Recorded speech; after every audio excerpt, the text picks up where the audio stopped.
spent an enormous amount of time in this area. As you heard from Max Foster, this is a crowded, bustling area. It is filled with lawmakers who are attending the Houses of Parliament. It is filled with tourists who are visiting some of the many beautiful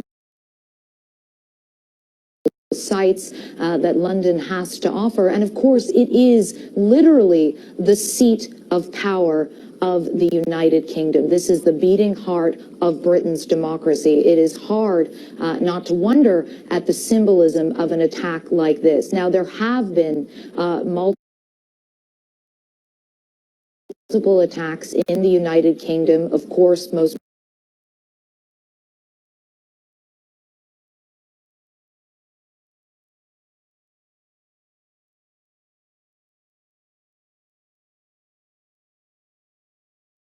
terrorist group that was by a sort of right-wing radical fanatic.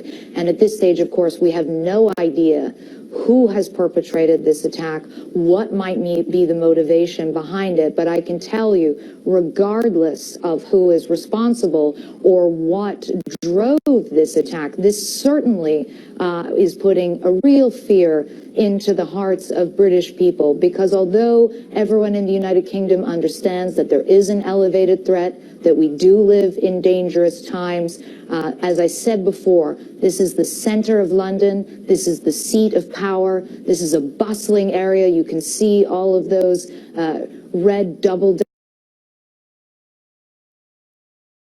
buses now lined up, stuck as they lock down that entire area. Anyone who has been to London, who has spent time in London, has been to this area, and presumably most of these people would not feel unsafe in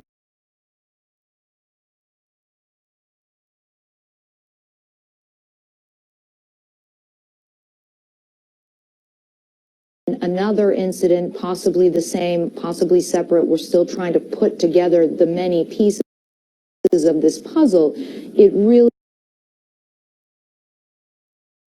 does raise enormous concern, not just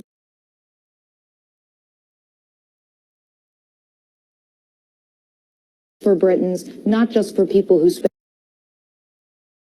time in that area, but for people around the world who love London and who are watching this scene unfold. Wolf. The center of British power.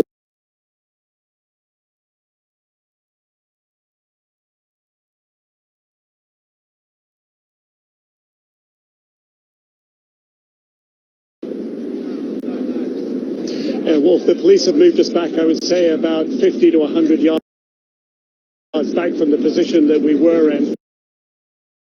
At the moment, they're giving no reason for pushing us back this additional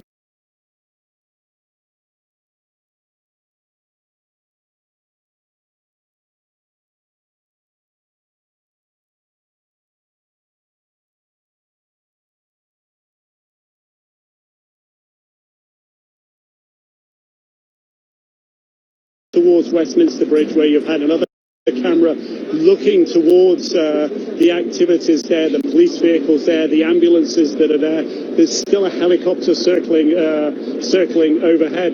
The scene here, the police at the moment seem, as much as they wanted to get the crowds back, they don't seem keyed up as if there's an immediate threat. They do seem as if they just merely wanted to locate everyone further away from the scene. But on the green in front of Parliament, there was a helicopter, an emergency services helicopter, which when you see those on the ground here, as in anywhere in the world, Wolf, you know that there are serious casualties involved.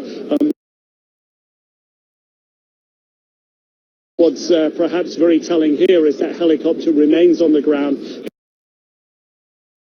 It hasn't whisked anyone away from the scene yet. Of course, there are a lot of ambulances here. This is central London. There are hospitals in the relatively near vicinity just across the bridge.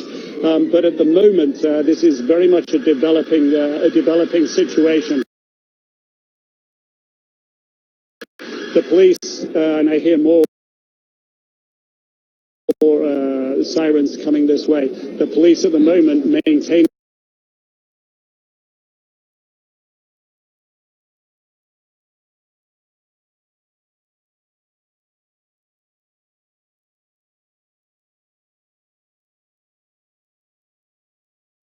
a silver Jaguar car as what sounded like gunfire rang out at Parliament during the incident. Now, this is painting a picture of gunfire coming very close to the British Prime Minister in Parliament. Extraordinary and frightening. And the notion that someone could scale that, get through those fences, those walls, and get into Parliament, that's pretty frightening. It's pretty extraordinary. Security around there is incredibly tight. Well, it is, just for MPs, let alone the Prime Minister. I just don't know. I mean, I'm just agog at the idea that there could be gunfire around the Prime Minister in Parliament. This is a major failure of security. I don't know what's going on down there, but there's been a lockdown for obvious reasons. But the idea that our Prime Minister could have possibly been caught up in gunfire in arguably one of the most secure places for public figures in the United Kingdom is just unheard of, extraordinary and absolutely frightening. But she's okay, by all accounts, Max. Theresa May, the Prime Minister, is okay. She's obviously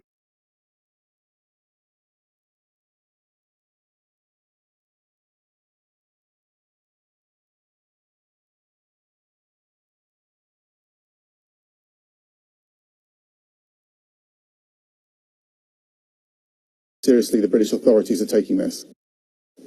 I think we have on the phone the former Polish Foreign Minister Radek Sikorski, who was an eyewitness as well. Minister, are you there? Yes, I am. Tell us where you were, Minister, what you were doing, because we saw some of the video that you were shooting. I was in a taxi. What I took to be a collision, like a car hitting a sheet of metal. And when I lifted my gaze, I saw people down on the streets, on the tarmac. First person, second person, people rushing to help them. I saw in all 5 people mowed down by a car, including one person bleeding heavily from the head and another person lying there unconscious. And what was your reaction, Minister? It happened so quickly that you don't even have time to get frightened. I've been in war situations before, which is why I had my journalistic reaction and started recording. And our taxi driver immediately called the emergency services, and we started hearing sirens within literally a couple of minutes. Did you see actual individuals on the ground who had been injured? Yes, I saw 5 people. 5 people I definitely saw. And ambulances had already arrived, because we know there are a lot of ambulances on the scene right now. Well, they hadn't by then, because this is I saw them seconds after impact. But there's also a hospital right there by Westminster Bridge. So from that point of view, help should be on the way very quickly. But this is clearly a very serious incident. And your conclusion was these individuals, these 5 people you saw lying on the ground on that bridge, had been hit by this vehicle. Is that right? I didn't see it, but it's what I assume. There were 2 people on the tarmac, and at least 2 people sort of by the side, by the balustrade of the bridge itself. So it looked like the car was, I'm now assuming, I'm now speculating, as if the car was swerving between the pavement and the road to hit people.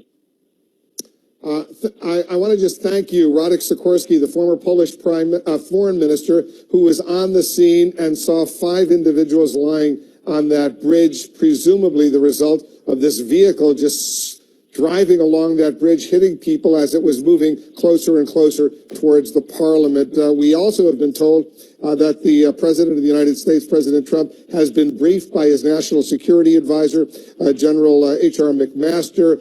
He also spoke out about this just a few moments ago. We're about to get the videotape of President Trump on what he has been told. I want to quickly, though, go to Nick Robertson. You're getting more information. Nick, what else are you learning? You're there.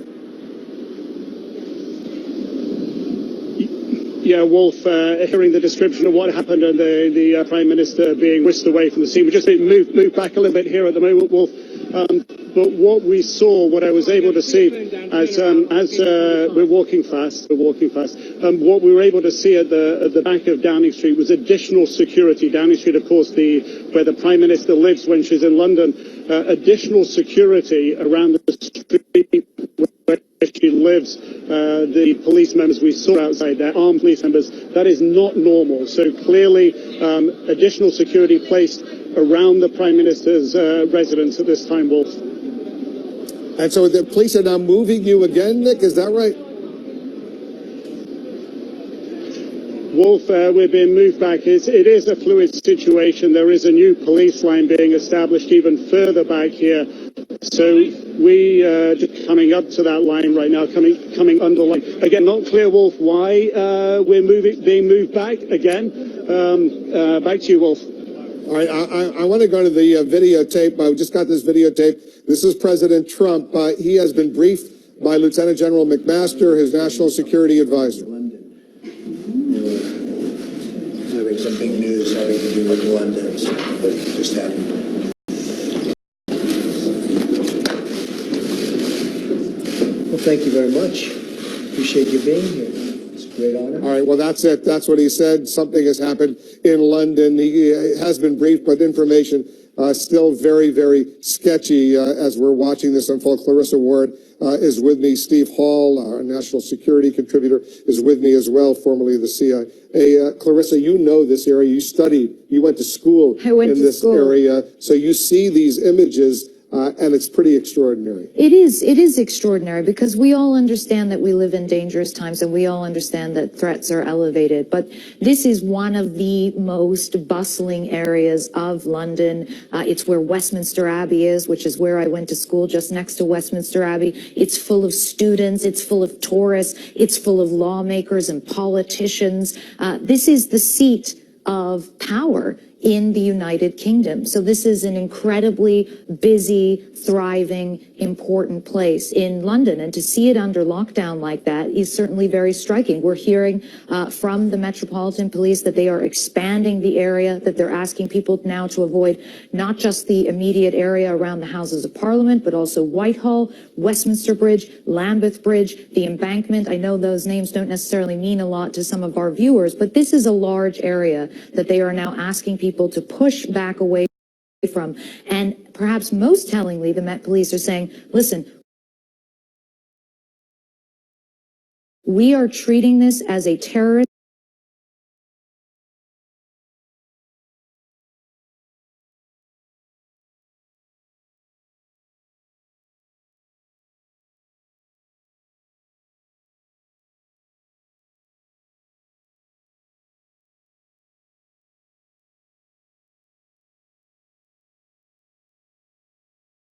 walking along that bridge. That bridge is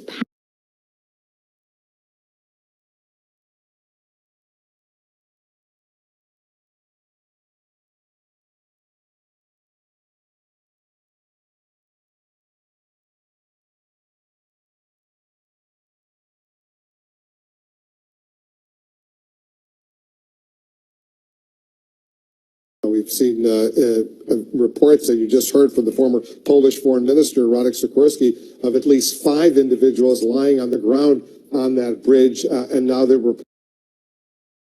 Charlie joining us on the phone right now. He's the UK political reporter for Politico. Charlie, what are you hearing? Hi there. Well, the whole state's currently on lockdown. MPs themselves who are in the House of Commons chamber are on lockdown inside the chamber. David Livingston, who's the leader of the House of Commons, made a brief statement to MPs just now in which he confirmed that a police officer has been stabbed on the parliamentary estate, and that the assailant was shot by police. We actually saw both of those incidents from our office windows. We're all a bit shaken up right now, as you can imagine, and our thoughts are with the police officer who's been stabbed, and anyone else who's been hurt in this horrible incident. Is there any indication, Charlie, of a motive why this occurred? No, not at all. I mean, we're sitting up here, seeing it from a distance. I couldn't possibly say what lies behind this. I mean, obviously, I have the pleasure of commentating talk about the fact it's being treated as a terror incident by the police. I don't know about that. Obviously, they're keeping the area on lockdown and have to keep all possibilities in mind, don't they? So you're still inside the Parliament, that area there, and you're on lockdown together with all your other journalistic colleagues? That's right. So the entire parliamentary press gallery is up here on lockdown. We're not allowed to move from our offices. As far as I know, the MPs are still in lockdown. Well, those MPs who are in the chamber at the time are still in lockdown there. I've also seen reports of, a group who are in lockdown inside Central Lobby, which is the main sort of the main central hall in Parliament, because this is, as your commentator was saying, the centre of politics and power in the United Kingdom.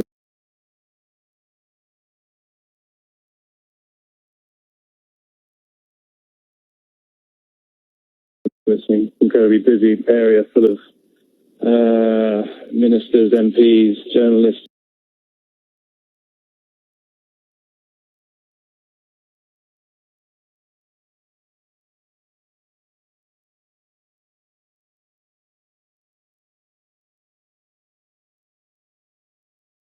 Officials and around the estate. Charlie, hold on for one moment. Charlie Cooper of Politico. I want you to hold on for one moment. We're getting some live eyewitnesses who are discussing what they saw. Let's listen. Along the bridge, because we were only crawling along the bridge. There was bodies, literally. Must have been about 10 bodies. 10, 12 bodies, shot, all in different lying places. in different places along the bridge. Being shot, yeah.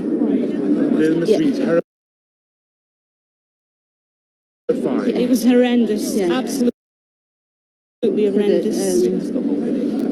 We had to just stay on the bus then until the driver could get off the bridge. Yeah, he needed to get somewhere safe, so... And then the emergency services were there. Yeah, they came as well at the same time, yeah. Thank goodness you were there together. You must have just... There was three ladies on from...